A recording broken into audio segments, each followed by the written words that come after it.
नमस्कार। जीवन यात्रा यूट्यूब चैनल में आप सबका स्वागत है। सामवेद के प्रथम अध्याय में ही आगे लिखा है, हे प्रभु, आप श्रद्धा भक्तिपूर्वक आत्मसमर्पण करने वाले उपासकों की भेंट को स्वीकार करते हैं और अपने उपासकों को मुक्त आत्माओं में विराजमान कर देते हैं, अर्थात मोक्ष में पहुंचा देते हो। जीवात्मा इस भूमि माता पर रहने के पश्चात वापस लौट जाता है और मोक्ष लोक के आनंद में रमण करता है। लेकिन कौन सा जीवात्मा मोक्ष लोक में पहुंच पाता है? लिखा है, जो परमात्मा का दास बनता है, न कि प्रकृति का अर्थात इस माया जाल का, जो अपने आप को आगे और आगे ले चलने के लिए संकल्प लेता है। शरीर, मन और बुद्धि तीनों के दृष्टिकोण से आगे बढ़ता है।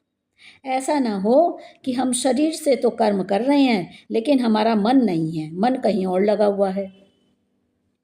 जो संसार को क्रीड़ा स्थली समझता है और प्रभु में लीन हो जाता है, सोते जागते उठते बैठते खाते पीते सदा अपने आप को प्रभु के प्रति अर्पण रखने से परम ऐश्वर्यशाली प्रभु के समान तेजस्वी, ओजस्वी और सहनशील बन जाता है। आगे लिखा है, सर्वश्रेष्ठ मानव योनि में उत्पन्न हे जीवात्मा।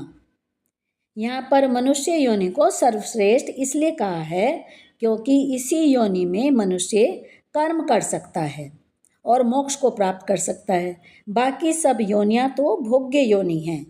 पशु पक्षी जीव जंतु सब योनियों में मनुष्य अपने बुरे कर्मों का फल भोगता है और भोगने के पश्चात फिर से मानव योनि प्राप्त कर लेता है।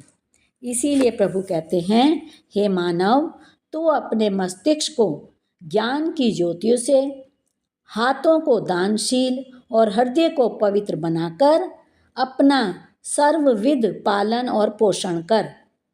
प्रतिदिन वेद के स्वाध्याय को अपना परम धर्म बनाकर शरीर रूपी रथ से आगे बढ़ता हुआ उन्नति कर और उन्नति करते हुए विषय वासनाओं से ऊपर उठ जा और मोक्ष लोक में विराजमान हो जा। धन्यवाद। ये थी सामवेद में दी गई जानकारी।